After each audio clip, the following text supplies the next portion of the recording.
There are 15 essential grocery items that are steadily moving beyond the financial reach of ordinary American households. And when we say these foods are becoming inaccessible in 2026, we are not describing a dramatic overnight collapse. There are no bare shelves. There are no rationing lines. What is happening is far more insidious than that. Week after week, prices creep upward by fractions of a dollar. Packaging dimensions contract in ways most consumers never consciously register. Store-brand alternatives that once anchored the bottom of the price range are quietly discontinued. Items that belong to the routine, unremarkable part of your weekly grocery run now require a moment of hesitation, a mental calculation, before they land in the cart. Concentrate especially on number 7.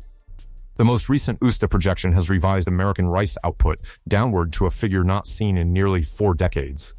And the item occupying the number 1 position on this list is caught in a supply contraction more acute than anything the industry has witnessed in 75 years. Grocery items do not become scarce when the last unit is pulled from the shelf. They become scarce the moment ordinary families begin rationing what they buy. That process is already underway. Canned tomatoes have not vanished from American grocery stores. The specific products facing the greatest strain are the basic, low-cost cans that once retailed in the range of 99 cents to $1.20. As input costs accumulate, store-brand diced tomatoes, crushed tomatoes, and tomato sauce are being scaled back or discontinued, while organic imported. And specialty label products, priced between $3.50 and $5, absorb the vacated shelf space. Consumer price data from May 2026 reveals that fresh tomato prices across the country surged 32% relative to the prior year, underscoring the volatility now embedded in the tomato market. Mexico, which supplies an enormous share of American tomato consumption, is projected by the USDA to experience a 9% decline in production during 2026. The cost pressure is not confined to the fruit itself.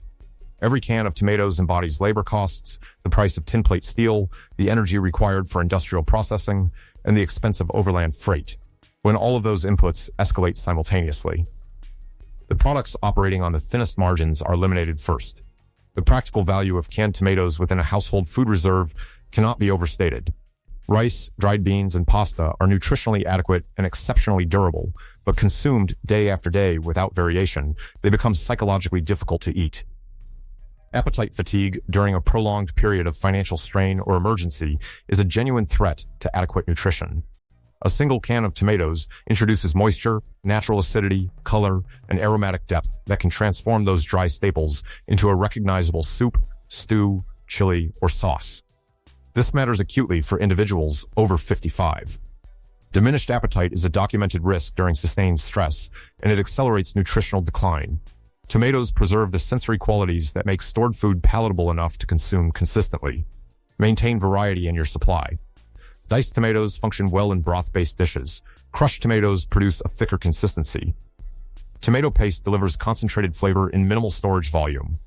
Inspect every can for bulging, leakage, corrosion, or dents along the seam. Rotate stock rigorously. Because of their high acidity, canned tomatoes have a shorter effective shelf life than many other canned goods, so purchase only what your household will realistically consume. 11 non-fat dry milk, powdered milk, rarely appears on anyone's emergency shopping list until a crisis is already underway. When a severe storm causes a regional power failure, or when a household realizes that the fresh milk in their refrigerator has only hours before it spoils, large containers of reasonably priced powdered milk are among the first products to sell out. The cost structure of powdered milk is driven by factors beyond the dairy supply itself. Converting liquid milk into a stable powder requires spray drying technology that consumes enormous quantities of electricity and thermal energy. As energy costs, packaging materials, and distribution expenses increase, manufacturers respond by reducing container sizes, raising prices, or both. The critical distinction when purchasing is between non-fat and whole milk powder. Non-fat dry milk has had virtually all of its fat extracted, which dramatically reduces its susceptibility to oxidation and extends its viable storage duration.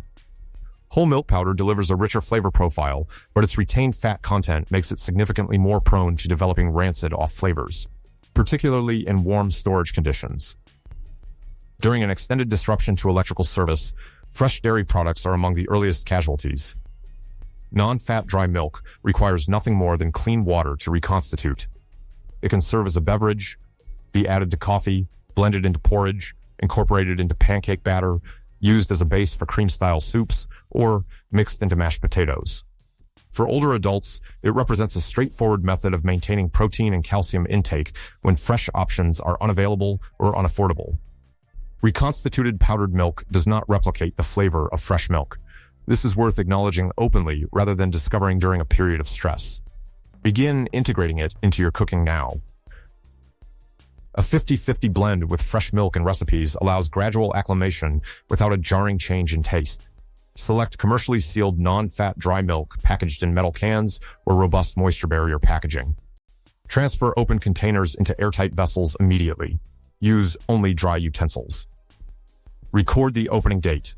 Maintain storage temperatures below 70 degrees Fahrenheit in a location shielded from light and humidity. Do not accept the common assumption that any sealed bag of powdered milk will remain viable for 2 decades. If moisture has penetrated the packaging or the sealing process was inadequate, degradation will occur regardless of the container. 10. Peanut butter is not disappearing because America lacks peanuts. Domestic peanut production remains robust. The pressure originates from a rapid reallocation of consumer demand. As the retail prices of meat, eggs, and numerous other protein sources continue their ascent, millions of households are pivoting toward peanut butter as a practical, calorie-dense, and cost-effective substitute. The consequence is that peanut butter itself does not vanish.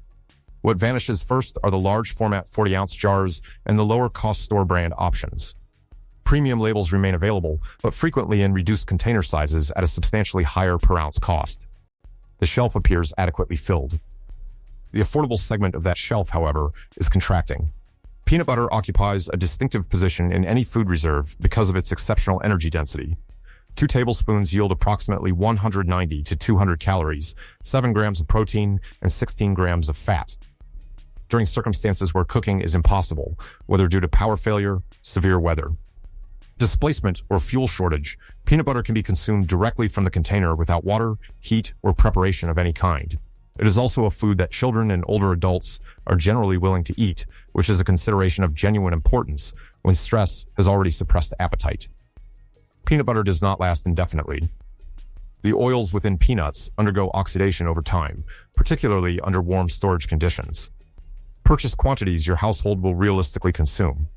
For ambient storage, conventional processed peanut butter tends to offer greater stability than natural formulations containing only peanuts and salt, as the latter separate more readily and lack the stabilizers that slow rancidity.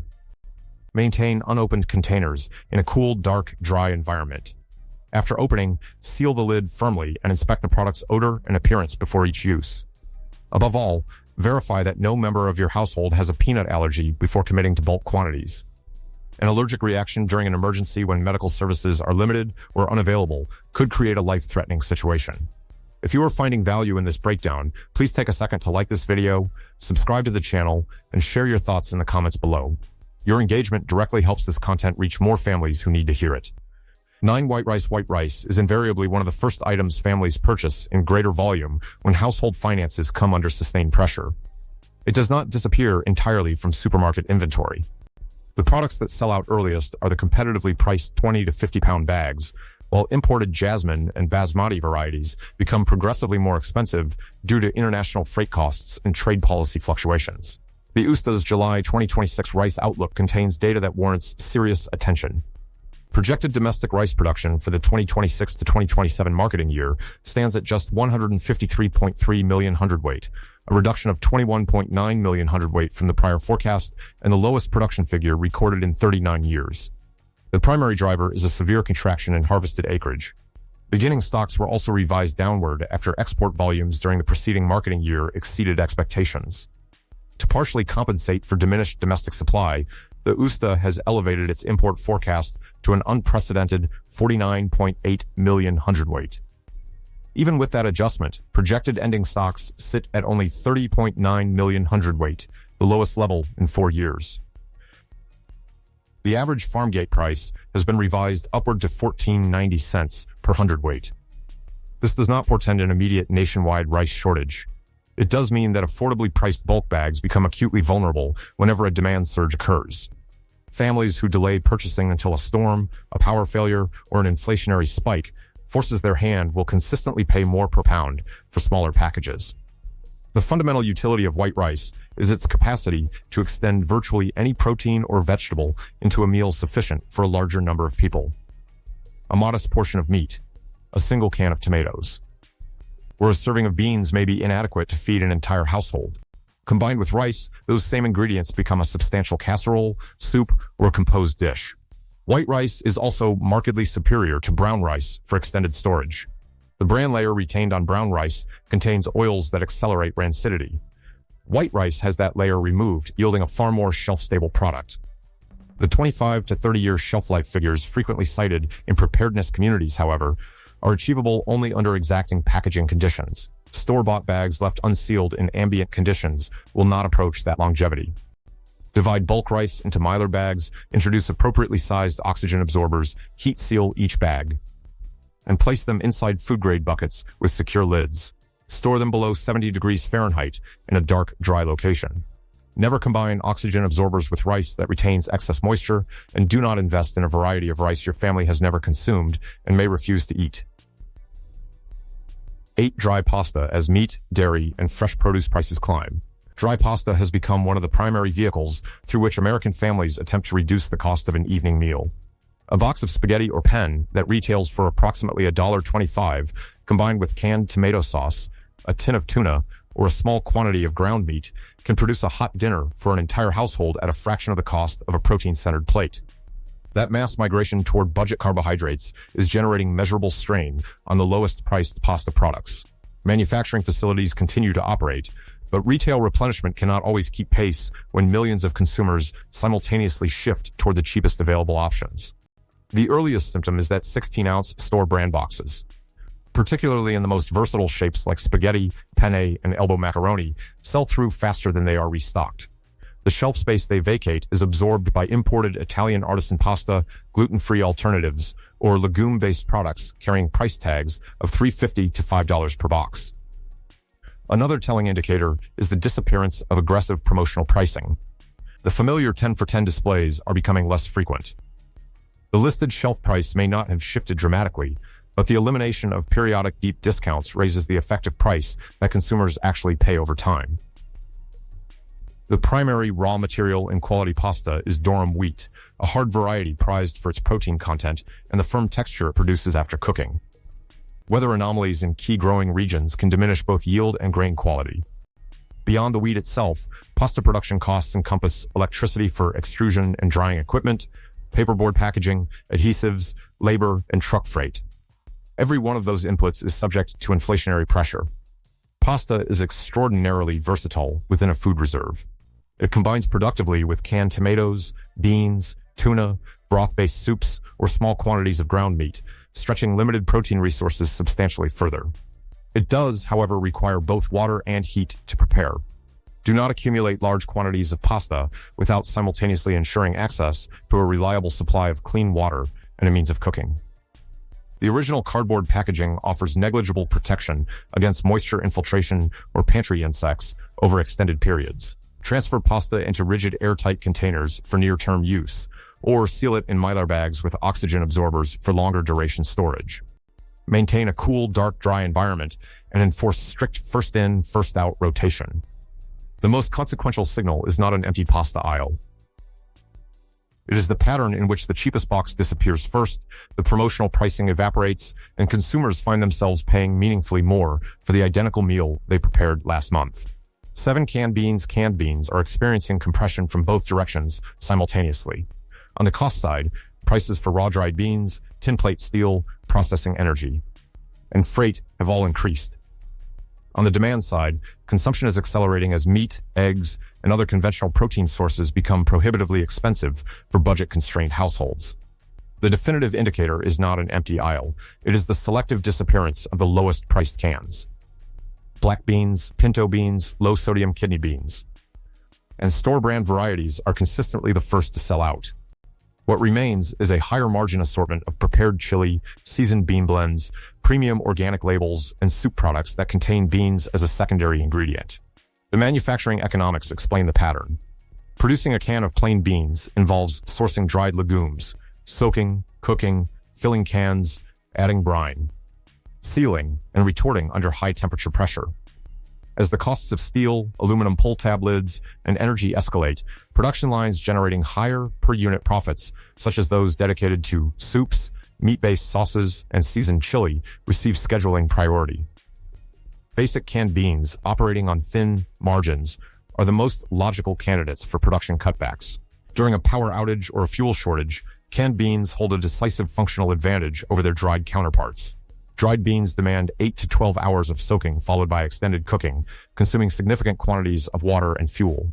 Canned beans are fully cooked at the point of manufacture and can be consumed directly from the container without any additional resources. They provide plant-based protein and dietary fiber that promotes satiety. For older adults, low-sodium varieties are preferable for cardiovascular health management. If only standard sodium products are available, draining and rinsing reduces salt content meaningfully, provided water is accessible. Diversify your stock. Pinto beans complement rice and can be mashed into refried preparations. Black beans integrate well into cold salads and stews. Kidney beans anchor chili recipes. White cannellini beans produce excellent results in vegetable-based soups. Inspect every can meticulously and maintain rigorous rotation. Your support makes a real difference. If this content is helping you think about your family's food security, please like this video. Drop a comment with the prices you are seeing in your local stores and subscribe for more updates on these developing trends. 6. Cooking oil. The American cooking oil market is not confronting a generalized shortage in 2026. A comparatively stable domestic soybean harvest has kept soybean oil and common vegetable oil blends within a moderate price range. The acute pressure is concentrated on higher quality imported oils. Extra virgin olive oil has been impacted by successive seasons of extreme heat and drought across Spain, Italy, and Greece, which collectively account for the majority of global olive oil production. Even as wholesale soybean oil prices may soften marginally, retail olive oil remains expensive because of constrained supply, elevated processing costs, and rising intercontinental shipping rates. The most visible retail manifestation is a quiet reduction in container volume. 1-liter bottles of olive oil are being supplanted by 750 milliliter or 500 milliliter bottles, frequently at prices that do not reflect a proportional decrease. Avocado oil and refined coconut oil are similarly migrating beyond the reach of consumers living on fixed incomes or tightly managed budgets. Simultaneously, the proliferation of blended oils on store shelves demands heightened consumer vigilance. These products are formulated primarily with lower-cost soybean or palm oil, yet their front-label imagery prominently features olives, sunflowers, or avocados. The ingredient list on the reverse panel tells the actual story. Read it before purchasing. Cooking oil is not merely a medium for frying or preventing adhesion. Every gram of dietary fat delivers approximately 9 calories, more than double the caloric yield of an equivalent weight of protein or carbohydrate. Even a small measure of oil added to rice, beans, pasta, or steamed vegetables contributes meaningful caloric density to a meal. Fat is also essential for the absorption of vitamins A, D, E, and K. Oil degrades through 3 primary mechanisms: exposure to oxygen, exposure to light, and exposure to heat. Rancid oil produces a bitter flavor, an unpleasant odor, and potentially harmful oxidation byproducts. Purchase only what your household will consume within 12 to 18 months. Select dark glass bottles or opaque metal containers whenever possible. Store oil in a cool, dark cabinet distant from stoves, windows, and heat-generating appliances. Once opened, maintain a tight seal and consume the oldest stock first. 5. Canned tuna. The dominant pressure on canned tuna in 2026 is not a reduction in the number of cans available. It is a systematic reduction in the amount of tuna each can actually contains. Containers continue to shrink incrementally. The liquid-to-fish ratio tilts further toward water or oil. The retail price remains superficially stable. The net effect is that consumers pay a comparable amount for progressively less protein. The tuna supply chain is inherently expensive. It encompasses diesel fuel for deep ocean fishing vessels, onboard flash freezing systems, labor-intensive processing at port facilities, the cost of metal cans, and international maritime shipping. Regulatory frameworks designed to protect tuna populations impose catch limits that further constrain supply. Faced with these escalating input costs, manufacturers consistently opt to reduce container volume rather than increase the sticker price to a level that triggers consumer resistance. The historical standard tuna can weigh 6 ounces. Current products commonly contain 5 ounces, with an increasing number of labels offering just 4.5 or 4.2 ounces. Critically, the weight printed on the label includes the packing liquid. The actual quantity of drained tuna can be substantially less than the headline figure suggests. This is why price per can comparisons are misleading. The relevant metric is price per ounce of drained fish. Canned tuna remains a complete protein source that requires zero preparation. It can be consumed with crackers, folded into pasta or rice, combined with beans, or eaten directly from the can during a power outage. Its soft texture also makes it accessible for older adults with dental difficulties. Light tuna is generally less expensive and carries lower average mercury concentrations than albacore. Albacore offers larger flakes, a milder taste, and a firmer texture, but at a higher cost. Water-packed tuna is appropriate for calorie-conscious consumers. Oil-packed tuna provides greater energy density for situations where caloric intake is a priority. Inspect cans for structural integrity before purchase and enforce strict rotation discipline. For canned salmon is departing from household budgets well in advance of any physical scarcity on store shelves. Because it already occupies a higher price tier than canned tuna, even a moderate increase from approximately $4.50 to $6.50 per can is sufficient to push many consumers towards substitution or abstention. The supply constraint centers on wild-caught Pacific salmon. The majority of high-quality canned salmon sold domestically originates from pink or sockeye salmon harvested in Alaskan waters. Annual catch volumes fluctuate with spawning cycles, ocean temperature patterns, and regional weather conditions. Post-harvest, the fish must be processed at coastal canneries that depend on seasonal labor, energy-intensive equipment, metal can supply, and the considerable expense of transporting finished product from Alaska to distribution centers in the contiguous states. The clearest retail indicator is the diminishing availability of the reasonably priced 14.7 5-ounce cans of pink salmon. Their shelf space is being absorbed by 5-ounce cans bearing premium labeling and elevated per-ounce pricing. Red sockeye salmon, always the more expensive variety, is transitioning into the category of occasional or special purpose purchases for many families. Nutritionally, canned salmon remains exceptional.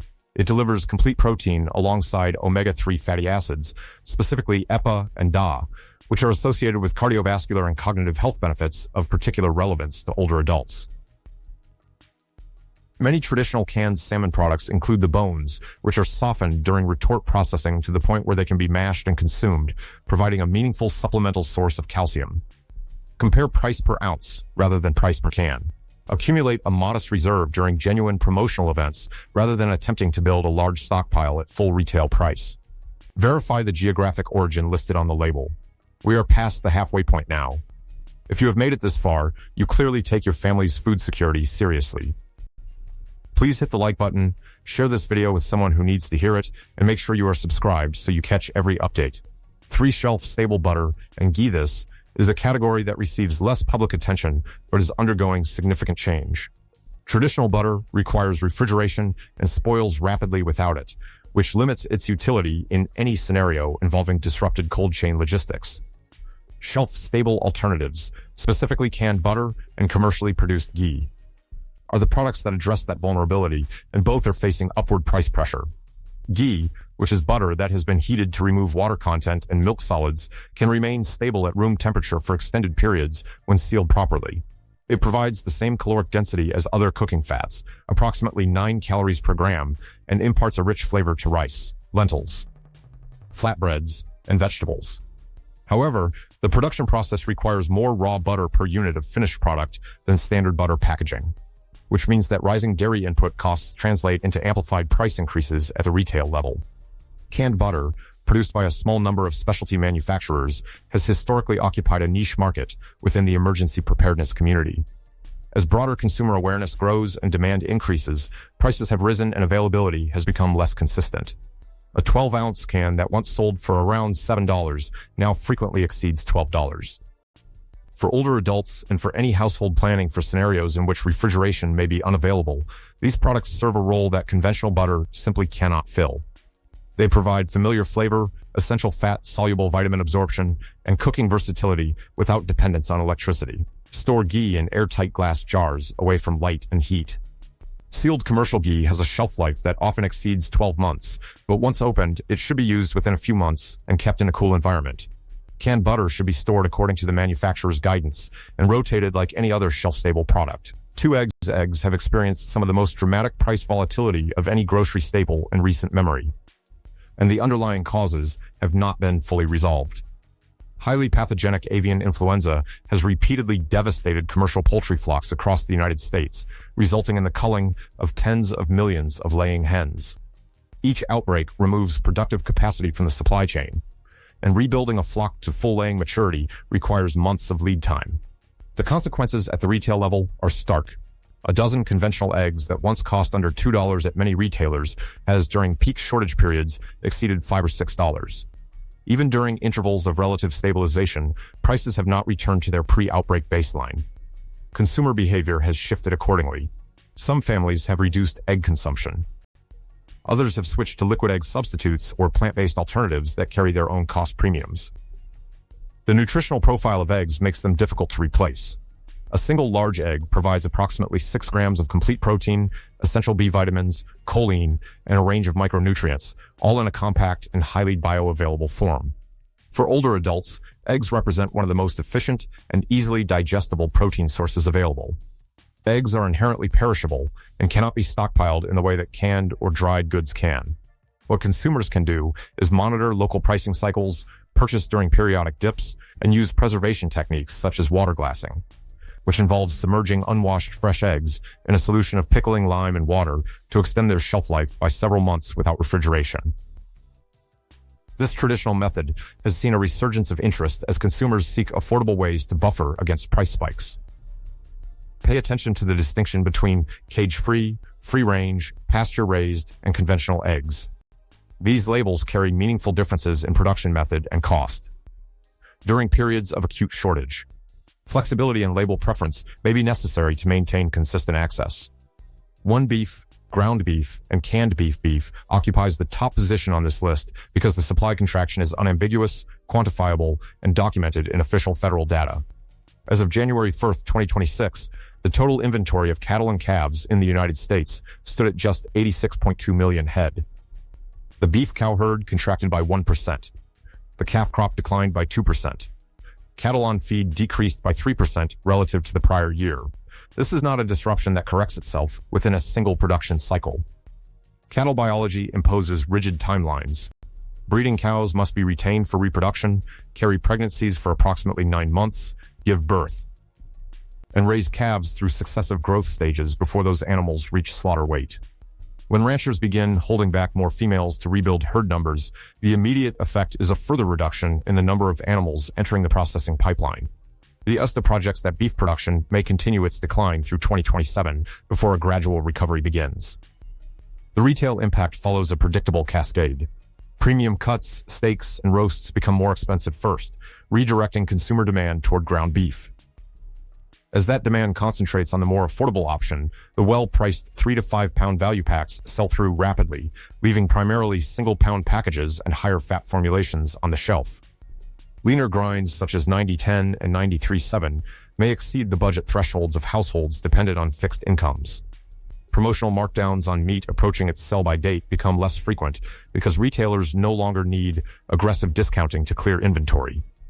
The pressure then propagates into the canned meat section.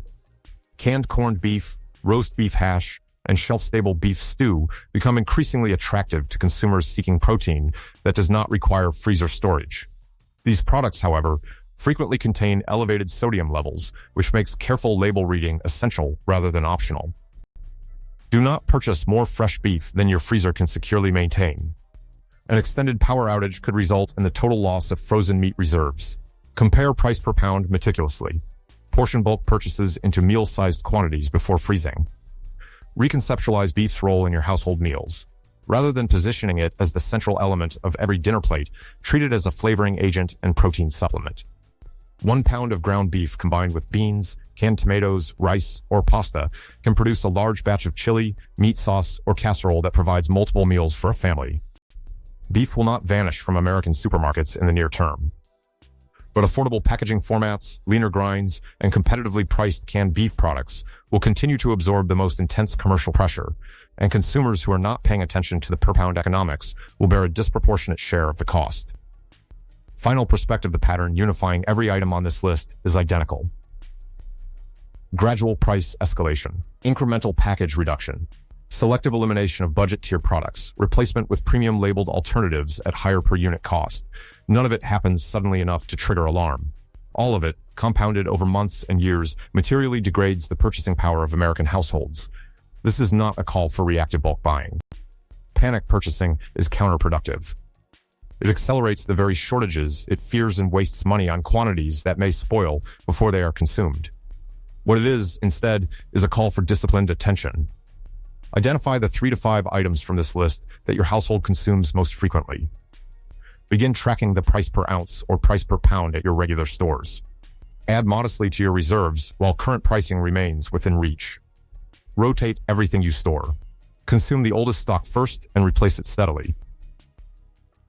Intelligent preparation does not strip store shelves bare. It insulates your family from the moment when everyone else simultaneously recognizes that prices have moved beyond their reach. If this breakdown gave you something to think about, do me a favor. Hit the like button, leave a comment telling me your state and what prices you are seeing for these items right now. And if you have not subscribed yet, do it now so you are the first to know when conditions change. I will see you in the next one.